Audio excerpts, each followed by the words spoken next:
오늘은요, 우리 지난주에 이어서 제사장들에게 주시는 하나님의 지침에 대해서 생각해 보도록 하겠습니다. 지난주는요, 번제에 대해서 생각해 봤고요. 오늘은 소제에 대해서 생각을 해 보도록 하겠습니다. 여러분, 제가 전에 말씀드린 것처럼 소제는요, 제사들 중에 유일하게 땅의 소산을 가지고 하나님 앞에 드려졌던 제사예요. 그리고 유일하게 피해 제사가 없어요. 피해 제사가 없어요. 그런데 피해 제사가 없다 해서 이것은 피와 전혀 관련 없는 제사냐? 아니다라는 겁니다. 소제는 항상 다른 피해 제사와 함께 드려졌기 때문에 하나님께서는 땅의 소산으로 비록 드릴지라도 이것을 피해 제사로 여겨주셨다라는 것. 번제 드릴 때, 그리고 속건제랑 화목제, 속죄제를 드릴 때 항상 함께 했던 제사이기 때문에 이것을 하나님께서 흠양해 주셨다라는 거예요. 그런데요, 소제 가운데 전반적으로 흐르고 있는 교훈 하나가 있습니다. 그것이 뭐예요? 감사예요. 감사. 근데 이 감사는 하나님, 우리의 소원을 들어주셔서 감사합니다. 우리에게 우리의 필요와 우리의 물질의 공급을 공급하여 주셔서 감사합니다 라는 의미도 있지만 정확히 중요한 의미가 몇 가지가 있어요. 이스라엘이 출애굽했습니다. 출애굽해서 이제 가나안 땅에 정착하면서 이제는 농경 생활을 해요. 거기에 얻는 그 수확물 중 일부를 하나님께 드렸습니다. 이것은 하나님께서 우리에게 맺으신 그 언약이 성취되었음을 감사하는 의미라는 거예요. 단지 우리가 수확물이 있어서 일부를 그냥 감사제로 드리는 것이 아니라 하나님께서 우리 아브라함과 이삭과 야곱의 그 맺으신 그 언약을 하나님께서 신실하게 지켜주셨구나, 그거에 대한 감사와 감격으로 드리는 예배가 바로 소제라는 거예요.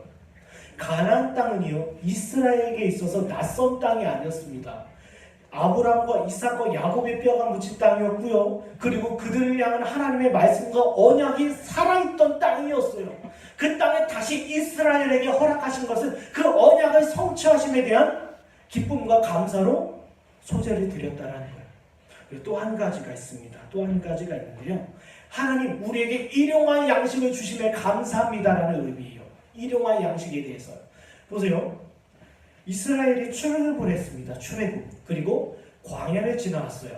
광야를 지나오는 가운데 만나와 메추라기 그리고 반석을 통해서 하나님께서 물을 주셨어요. 한마디로 일용할 양식을 하나님께서 공급해 주셨다는 거예요. 그렇다면 이제 가나안 땅에서는 그 하나님의 공급이 끊어졌습니까? 이제는 여기까지는 하나님이 하셨습니다. 이제는 여기부터는 우리가 하겠습니다라는 의미입니까? 아니에요. 하나님께서 출애굽하신 것처럼, 그리고 그들을 광야 가운데 먹이신 것처럼 동일하게 가나안 땅에서도 먹이신다라는 걸, 단지 그들의 손을 사용하셔서 그들에게 양식을 주신다는 것입니다. 이거에 대한 감사예요. 감사예요. 보세요. 여기까지는 하나님의 계획과 하나님의 은혜입니다. 이제부터는 우리의 손으로 우리가 먹고 살겠습니다. 아닙니다. 처음부터 끝까지 뭐예요? 하나님의 은혜예요. 출애굽에서 광야 생활에서 가나안을 정착하기까지 하나같이 이 양식은 하나님으로부터 나왔습니다. 세상 가나안 신을 섬기는 다른 이방 민족들은 물의 신, 다산의 신, 풍요의 신, 각자 신을 섬겨요. 그러나 오늘 우리에게 주시는 물과 양식은 비록 우리의 수고를 통하여, 우리의 손을 통하여 얻는 것처럼 보이지만 하나같이 다 하나님께서 주신다는 것. 이게 소제의 가르침입니다. 그리고 또 한 가지요. 소제의 가르침은 여기에 모든 것은 다 하나님 거라는 거예요. 우리가 주일에 보면 이렇게 11조 연보도 드리고 주일 연보도 드리잖아요. 그런데 그 의미가 무엇입니까? 하나님 좀 갖다 쓰십시오. 하나님 필요하죠? 이게 아니에요. 우리의 신앙의 고백 중에 하나이지만 뭐예요? 제 소유는 다 하나님 것입니다 라는 거예요. 마찬가지입니다. 소제는요 뭐예요? 우리가 나의 노력과 수고로 얻어진 것이 아니라 하나님의 것을 하나님께서 우리에게 주셨음을 감사하는 거예요. 보세요. 이 세상에요, 하나님께서 지으시지 않은 것이 어디 있습니까? 하나님께서 만드시지 않은 것이 어디 있어요? 세상이 부패하고 죄악 가운데 타락 가운데 빠져있다 보니까 이것이 자기 건 줄 알아요. 이것이 자기 소유인 줄 알아요. 능력과 재물과 은사가 다 자기 건 줄 알아요. 아니에요. 하나님께서 주셨어요. 우리 건강이요, 우리 은사요, 우리 물질이요, 우리 재능이요, 다 하나님께서 주셨다는 거예요. 이게 소제의 흐르는 전반적인 가르침입니다. 어느 날은요, 감사의 부지시대예요. 감사하지 않아요. 때로는 그 마음 가운데 헛된 생각이 들어옵니다. 헛된 근심이 들어와요. 헛된 걱정이 들어옵니다. 그리고 그 안에서 근심과 걱정이 일어나요. 그게 악한 사단의 역사예요. 사단은 우리 곁에서 유혹을 합니다. 세상을 봐라. 너희 현실을 봐라. 너희 상황을 봐라. 그러면서 우리 마음 가운데 감사보다는 걱정과 근심이 일어나게 해요. 일어나게 해요. 보세요. 우리가 한번 감사해야 될 것. 지금 우리가 눈 뜨고 있는 것, 우리가 마음대로 걸어 다니는 것, 그리고 우리가 손을 쓸 수 있는 것, 우리가 수고하면서 직장에서 돈을 벌 수 있는 것, 몸 하나가 아파봐요. 몸이 불편해봐요. 어려워져봐요. 그거 할 수 있겠어요? 오늘날 우리가 자연스럽게 하는 것들이 다 하나같이 감사라는 거예요. 감사라는 것. 제가 예전에 수술 때문에 병원에 좀 누워있었던 적이 있었습니다. 그때요, 제가 기억되는 것은 화장실조차 내가 혼자 걸어갈 수 있는 것이 감사이구나. 이것을 깨달았어요. 내가 평소에는요, 감사하지 않았던 부분들, 불편하지 않았던 것들, 그런데 그런 것들이 하나하나 다 감사라는 거예요. 그렇다면 이렇게 생각해 볼 수 있어요. 아니, 그럼 몸이 불편하거나 아픈 사람은 감사하지 못합니까? 아니에요. 그들 또한 하나님의 참된 신자들이라면, 거듭난 자들이라면 그 상황 가운데서 인내함으로 감사를 발견하는 거예요. 목사님, 제 상황 아십니까? 하나님, 제 상황 아십니까? 제 문제 아십니까? 하나님은 아셔요. 그러나 하나님의 자녀들은 어떡합니까? 그 상황 가운데 인내하면서 감사의 제목을 발견하는 거예요. 보세요. 고린도후서 1장에 보면 이런 말씀이 있습니다. 제가 여기 적어놨죠. 우리는 우리 자신이 사형 선고를 받은 줄 알았으니 이는 우리로 자기를 의지하지 말고 오직 죽은 자를 다시 살리시는 하나님만 의지하게 하심이라. 그가 이같이 큰 사망에서 우리를 건지셨고 또 건지실 것이며 이후에도 건지시기를 그에게 바라노라. 너희도 우리를 위하여 간구함으로 도우라. 이는 우리가 많은 사람의 기도로 얻은 은사로 말미암아 많은 사람이 우리를 위하여 감사하게 하려 함이라. 보세요.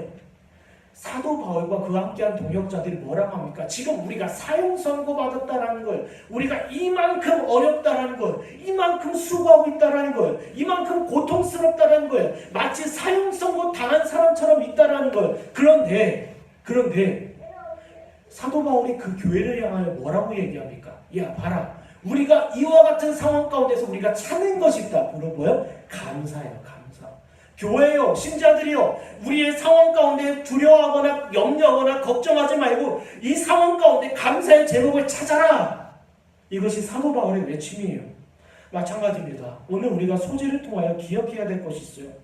다시 뭐요? 감사하자라는 거예요.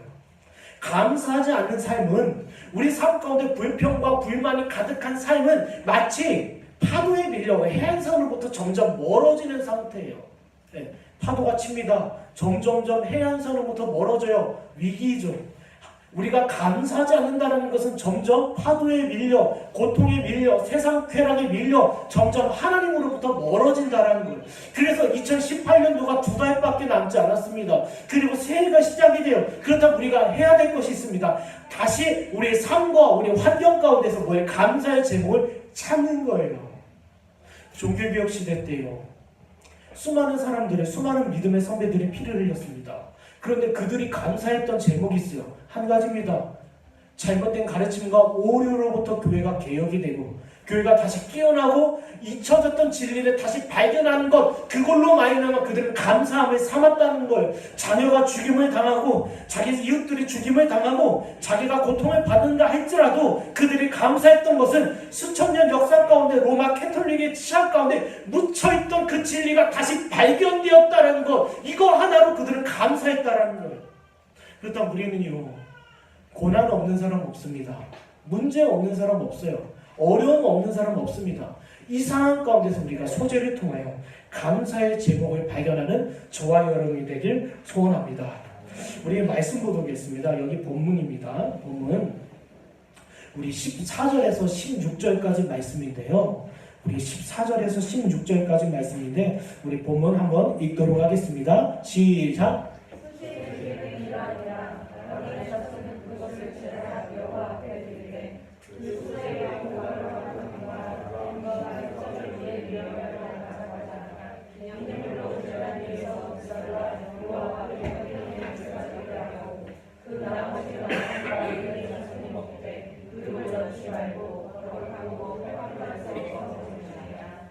보세요.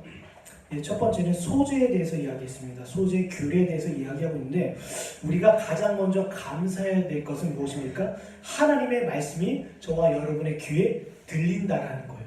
하나님의 말씀이 들린다는 것, 그 말씀이 우리 마음 가운데 심겨진다는 것을 의미합니다. 보세요.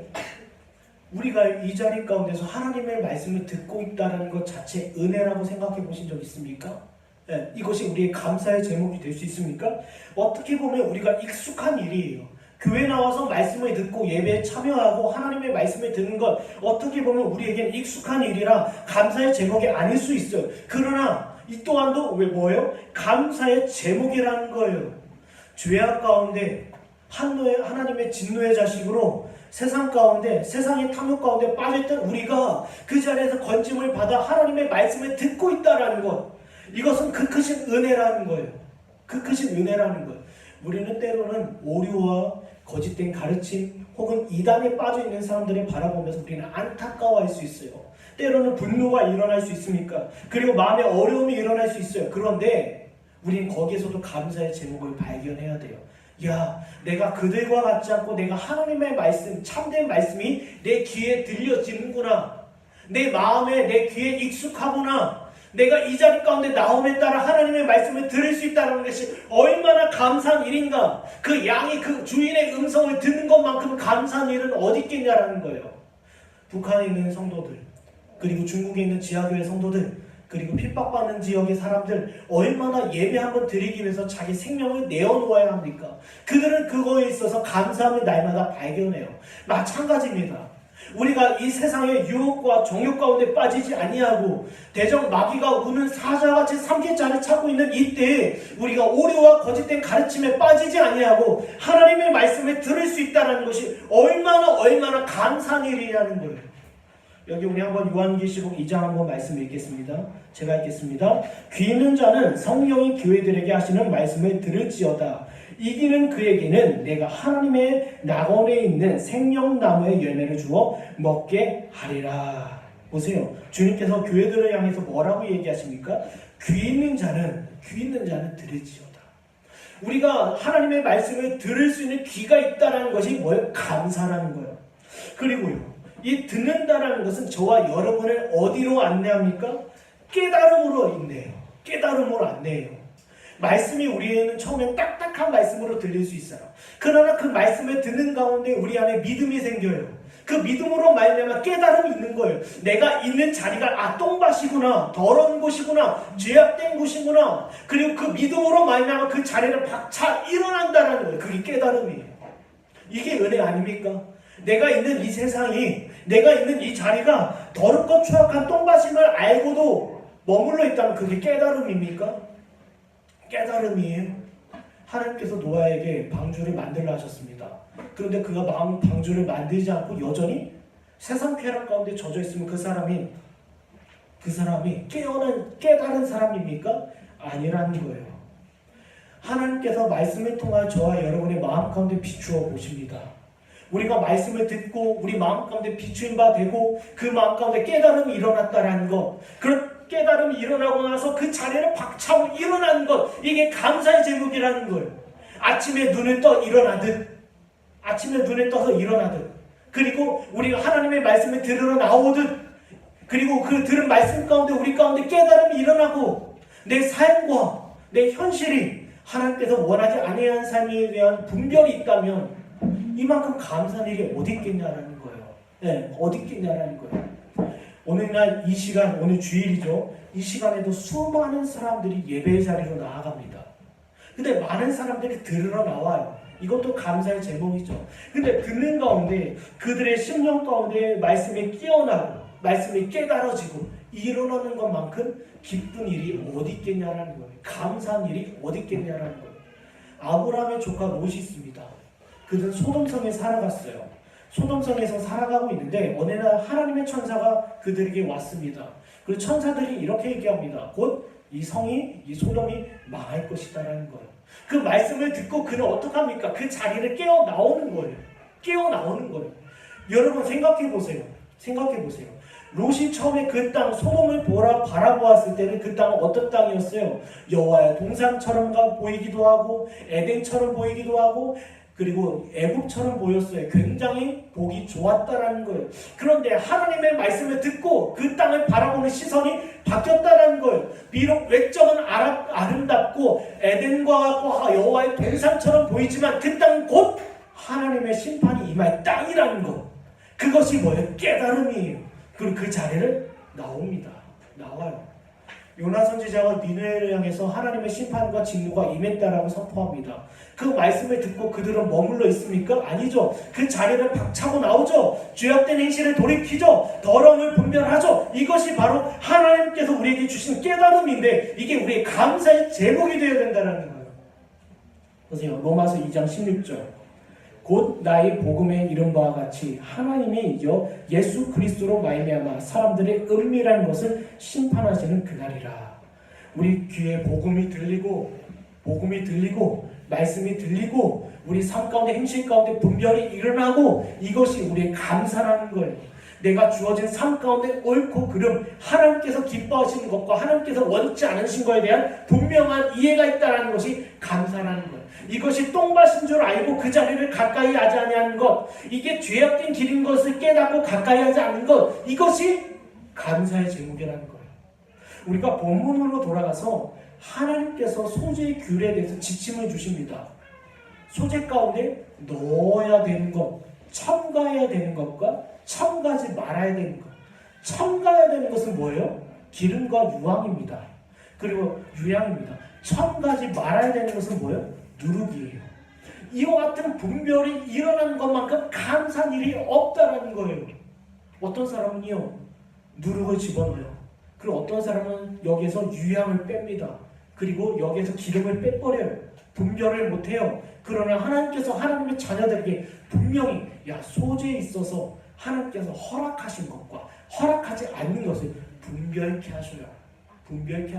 여러분, 이와 같이 감사할 일이 어디 있겠냐라는 거예요.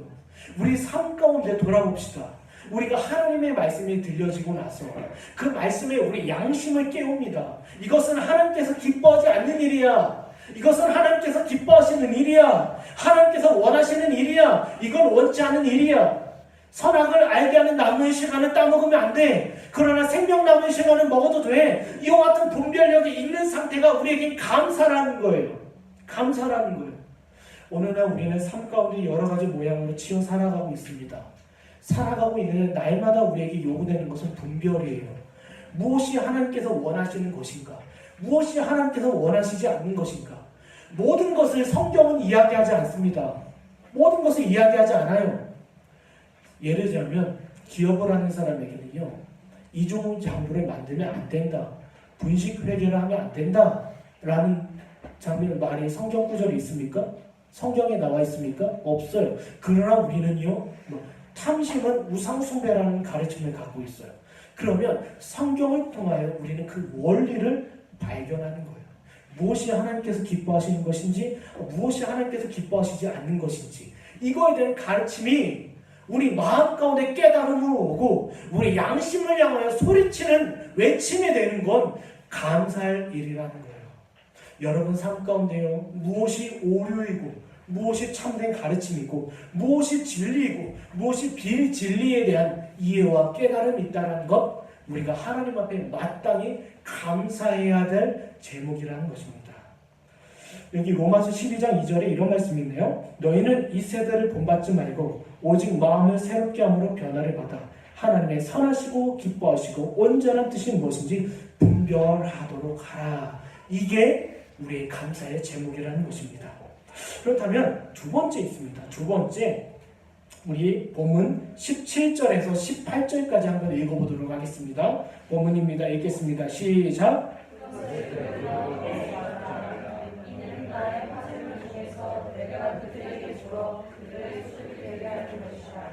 속죄제와 선제와 같이 지극히 거룩한즉 아론 자손의 남자는 모두 이를 먹을지니 이는 여호와의 화생물 중에서 대대로 그들의 영원한 소득이 됨이라. 이를 만지는 자마다 거룩하리라. 두 번째는요, 하나님께서 소득에 대해서 말씀하십니다. 소득. 여러분, 소득이라 하면 저와 여러분의 생명과 삶을 이어가게 하는 양식이에요. 소유예요. 하나님께서는 저와 여러분에게 이 땅에서 수고하며 그 소득과 그 양식을 얻으라라고 말씀해 주셨어요. 이미. 그렇죠. 그런데 우리가 여기서 분별해야 될 것이 있어요. 무소유는 성경의 가르침이 아닙니다. 어떤 사람들은요, 무소유를 자랑합니다.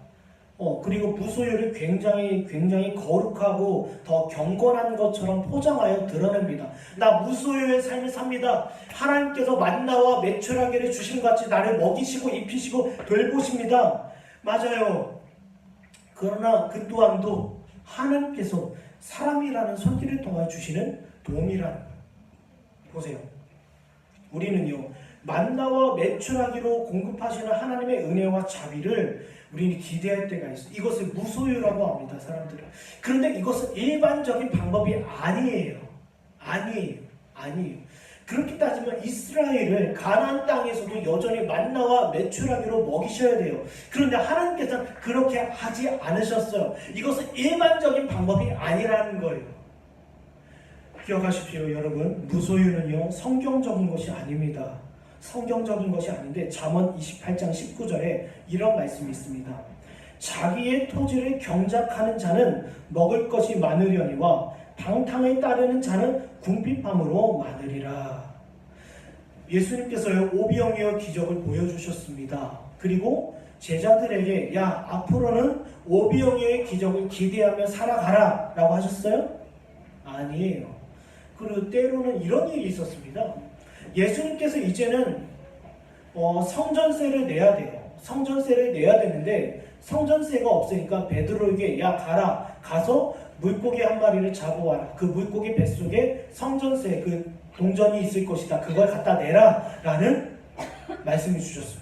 그렇다면 사람들이 이제는 앞으로 성전세를 내기 위해서 모든 물고기를 다 잡아서 배를 갈라봐야 됩니까? 아니죠. 하나님께서 일시적으로 이런 은혜와 기적을 보여주셨지만 너희가 앞으로 너희 양식은 이 땅에서 수고하여 노력하여 얻으라고 하셨어요. 사도 바울도 일시적이지만 사역을 위해서 회막을 만드는 일을 했어요. 텐트를 만드는 일을 했다라는 거예요. 장막을 만드는 일을 했다라는 거예요. 사역을 위해서요. 그런데 하나님께서 사역을 위해서 야, 오병이어의 기적, 만나와 메추라기의 기적, 이 베드로와 같이 물고기를 배를 갈라봤을 때 거기 동전이 있을 거야. 이런 가르침을 주신 적이 없다라는 거예요.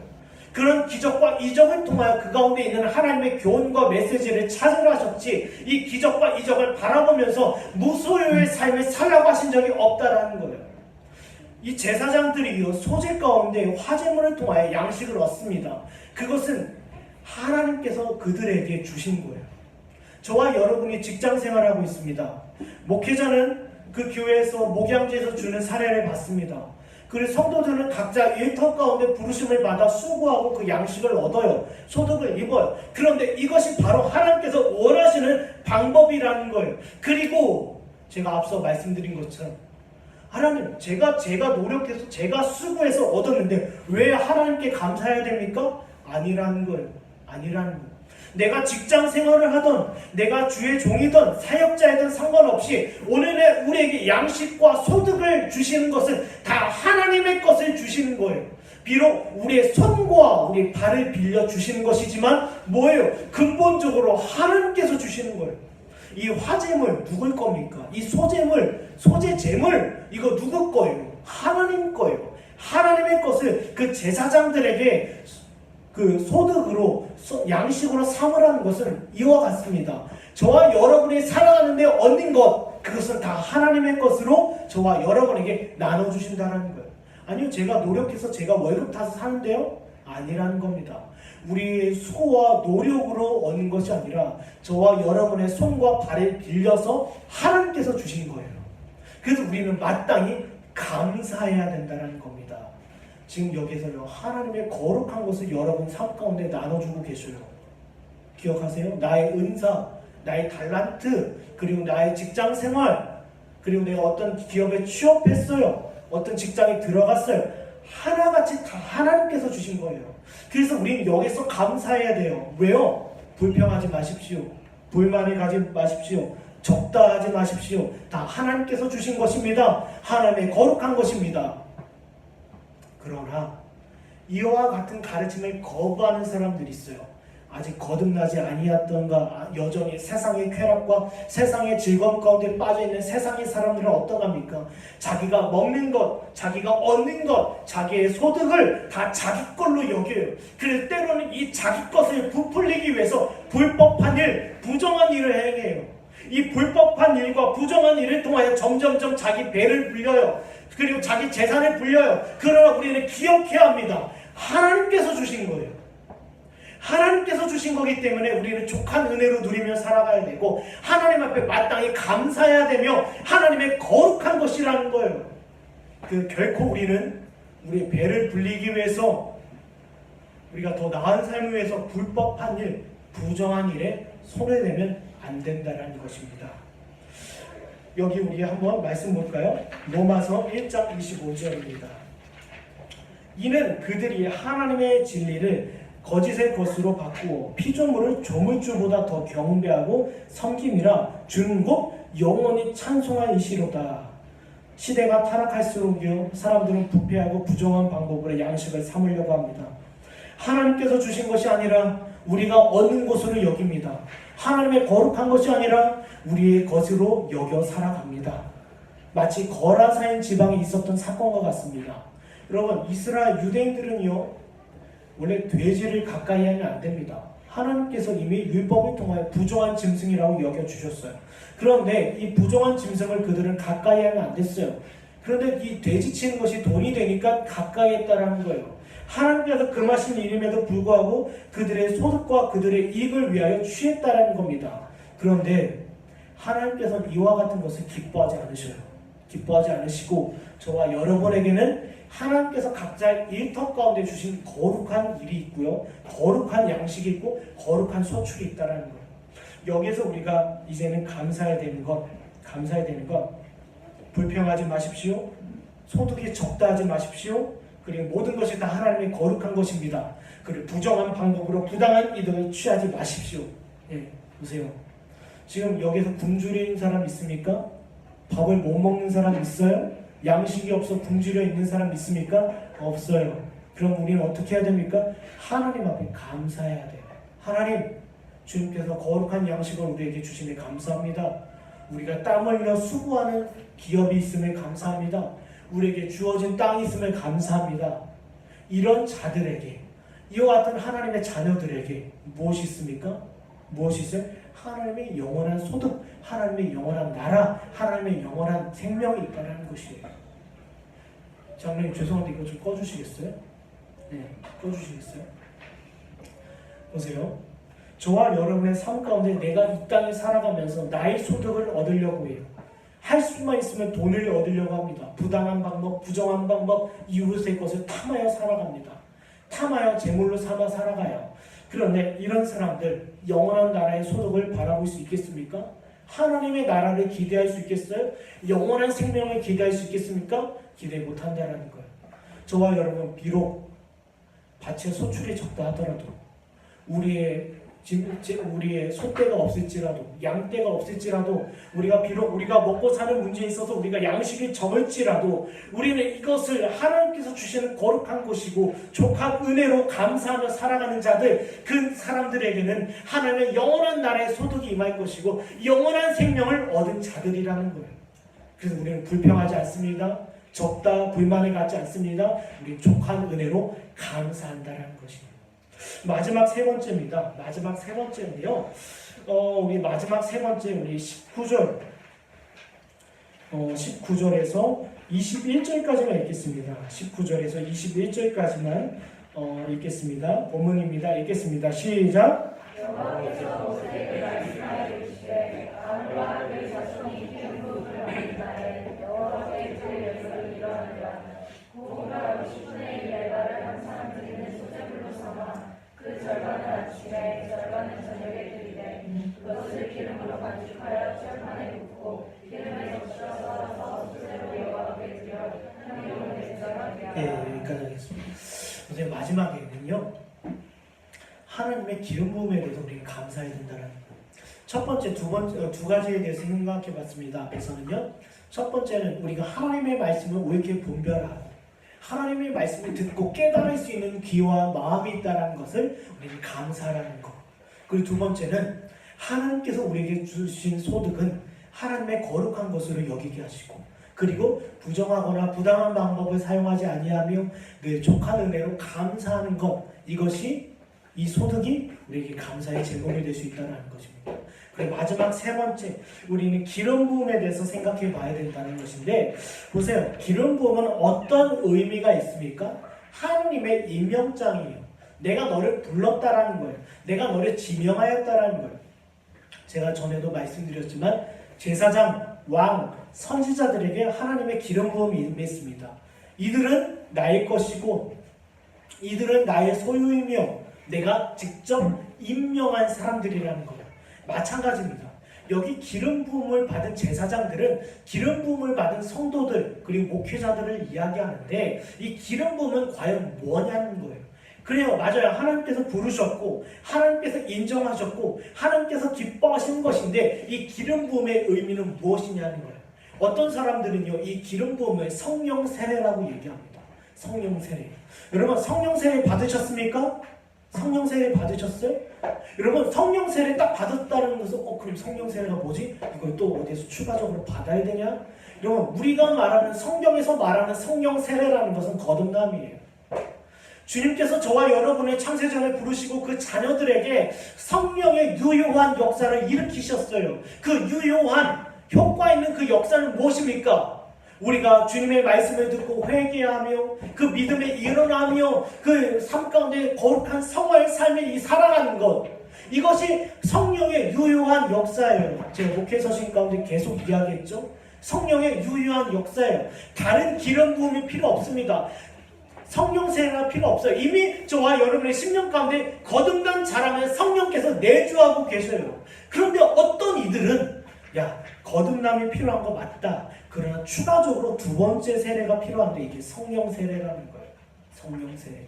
성령 세례를 받았어. 방언을 하고 예언을 하고 이적과 기적을 일으키고 어떤 영적 체험이 있어야만 이것이 바로 성령의 기름 부음이다라고 얘기해요. 아니에요.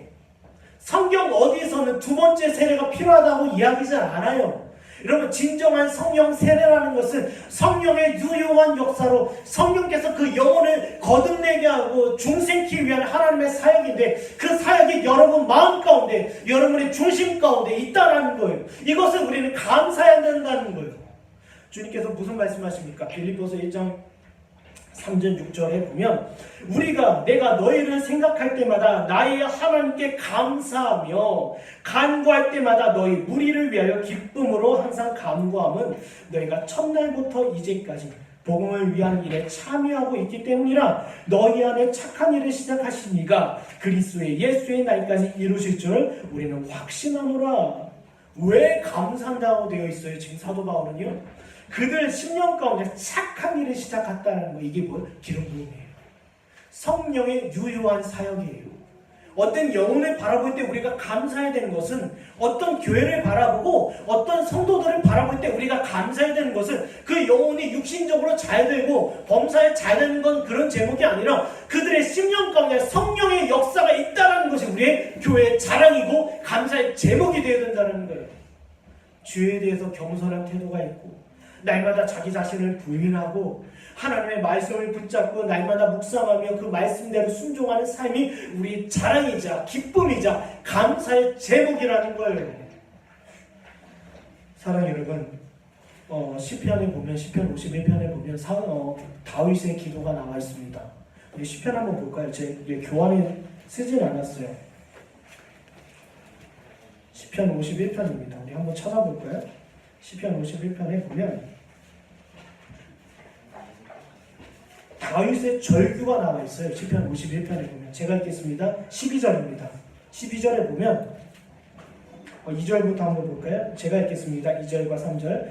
나의 죄악을 맑게 씻으시며 나의 죄를 깨끗이 제하소서. 물은 나는 내 죄가를 아노니 내 죄가 항상 내 앞에 있나이다. 뒤에 보면요. 12절에 보면 주의 구원의 즐거움을 내게 회복시켜 주시고 창원하는 심령을 주사 나를 붙드소서. 이게 뭐예요? 성령의 유용한 역사예요. 이것이 우리의 감사의 제목과 감사의 기쁨이 되어야 된다는 거예요. 주님께서요, 여기 요한계시록에 보면 이런 말씀이 있습니다. 에베소 교회를 향하여 책망하시래요. 2장에 보면 책망하시면서 그 책망의 내용이 그러나 너를 책망할 것이 있나니 너희 처음 사랑을 버렸느니라. 성령께서 역사하시는 그 구원의 감격에 대해서 너희는 잃어버렸다. 이 구원의 은혜에 대해서 너희는 감사하지 않는다. 우리가 일상에 지쳐요. 삶 가운데 직장일로, 가정일로, 어떤 학업으로 지쳐버려요. 교회 일로 지쳐버려요. 그 마음 가운데 구원의 감격을 잃어버려요. 그러나 이 감격을 다시 회복해야 된다는 거예요. 내 안에 있는 성령의 유효한 역사를 우리는 다시 감사해야 된다는 거예요. 저도 마찬가지입니다. 목회를 하다 보면, 사역을 하다 보면 잊어버려요. 제 자신에 대해서 잃어버려요. 제 안에 성령의 감화와 감동과 교통, 역사심이 과연 있는가? 성령께서 내 안에 역사하신 그 성령의 역사를 나는 다시 한번 되새겨보며 기억하고 감사하고 있지는 않은가? 이것을 우리는 점검해야 된다는 거예요. 진짜 중요한 거예요. 여러분, 구원하심이 얼마나 감격입니까? 구원하심이 얼마나 감사의 제목이에요. 내 영혼을 사망의 자리에서 건지신 것이 얼마나 큰 은혜라는 거예요. 우리가 영혼들을 바라볼 때 어떤 마음이 있어야 됩니까? 이웃들을 바라볼 때 그 영혼들이 거듭나지 아니하고 구원받지 아니했던 사실을 놓고 우리는 애통해야 돼요. 그래 그 영혼이 비로소 하나님께로 돌아왔을 때 우리는 감사하는 거예요. 우리 자녀들을 바라볼 때 우리 자녀의 학업이, 그리고 우리 자녀가 좋은 대학 가고 좋은 직장에 취업하는 것, 물론 하나님께 감사할 일이에요. 그러나 더욱더 우리가 감사해야 되는 것은 그 영혼 가운데 주님께서 기름 부음과 같은 성령의 유효한 역사를 일으키셨다는 것, 이것이 우리의 감사의 제목이라는 거예요. 제가 밤마다 피곤합니다. 피곤하게 자려고 하면 예은이가 기도해달라고 얘기해요. 기도해달라고. 그러면 기도합니다. 어거지로 합니다. 때로는 피곤해 죽겠는데 기도를 하는데 그때 항상 빠트림없이 하는 기도 제목이 하나님, 우리 자녀가 비록 육신의 자녀이지만 하나님의 신령한 성령의 역사를 만나 거듭나게 하여 주십시오. 이 영혼을 건져 주십시오. 이 영혼을 당신의 자녀로 삼아 주십시오. 이것이 우리의 기도 제목이에요. 여러분, 우리가 살아가면서 여러 가지 감사의 제목들이 있을 것입니다. 그러나 우리가 더욱더 감사해야 되는 것은 바로 오늘 소주와 같이 드려지는 예배와 같은 이 감사의 제목들이에요. 말씀을 좀 정리해 보겠습니다. 여기 소제를 주님께서 명하시면서 제사장들에게 아침과 저녁으로 감사라고 하셔요. 아침과 저녁으로 소제를 드리라고 하셔요.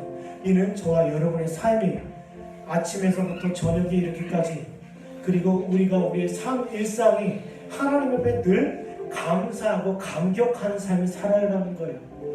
우리가 하나님의 말씀이 여러분 귀에 들려진다는 것, 그리고 우리가 부르신 자리가 있어서 합당한 양식과 소득을 얻게 하신다는 것, 그리고 여기 나와 있는 말씀처럼 저와 여러분을 구원하신 것, 이것이 우리의 감사의 제목이 되어야 될 줄 믿습니다. 우리가 감사하지 않는다는 것은 여전히 이 세상에 빠져 있다는 것이고, 하나님의 심판의 때 우리는 도무지 헤어나오지 아니하는 이 세상 가운데서 종노릇하고 세상과 함께 심판받을 삶이라는 것입니다. 아무쪼록 저와 여러분의 삶 가운데 감사와 감격이 있는 삶 되길 간절히 축원합니다. 우리 시간